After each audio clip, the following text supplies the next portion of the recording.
innovation significative en cours dans la réforme de la gestion salariale des agents publics de l'État. Il s'agit de l'instauration de l'automatisation de la paie des fonctionnaires de l'État par les banques commerciales mobilisées dans la paie des fonctionnaires de l'État avec comme objectif assurer le paiement régulier, rapide et sans retard à date fixe. Cette annonce a été faite lors d'une séance de travail présidée ce mercredi par le vice-premier ministre, ministre de la fonction publique Jean-Pierre Liaou, avec les responsables des banques partenaires de l'État. Un point essentiel qui a été souligné, c'est de voir dans quelle mesure, à une certaine période du mois, qu'il pleuve ou qu'il vente, que le fonctionnaire soit automatiquement crédité dans son compte.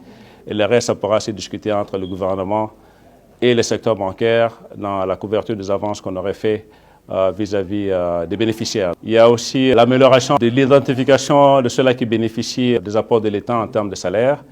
On nous a présenté une belle plateforme que nous accueillons en tout cas avec beaucoup de joie. Ça nous permet à chaque fois que nous avons un fonctionnaire qui vient toucher son salaire, de permettre de pouvoir l'identifier très rapidement afin d'éviter des erreurs pour que ceux-là à qui le salaire est dû, que ce soit ceux-là qui soient payés. Autre proposition majeure discutée, le paiement anticipé des frais de retraite par les banques en attendant le décaissement officiel du gouvernement. Cette mesure vise à fluidifier la mise à la retraite des fonctionnaires dans le respect de leur dignité. L'idée, c'est de voir dans quelle mesure la banque peut couvrir cette retraite ponctuelle et après, on pourra nous mettre avec le gouvernement pour voir dans quelle mesure nous pouvons être couverts. Donc, il s'agit très simplement de faire des avances au gouvernement pour pouvoir payer de façon ponctuelle toute la retraite qui est due aux différents fonctionnaires qui sont éligibles.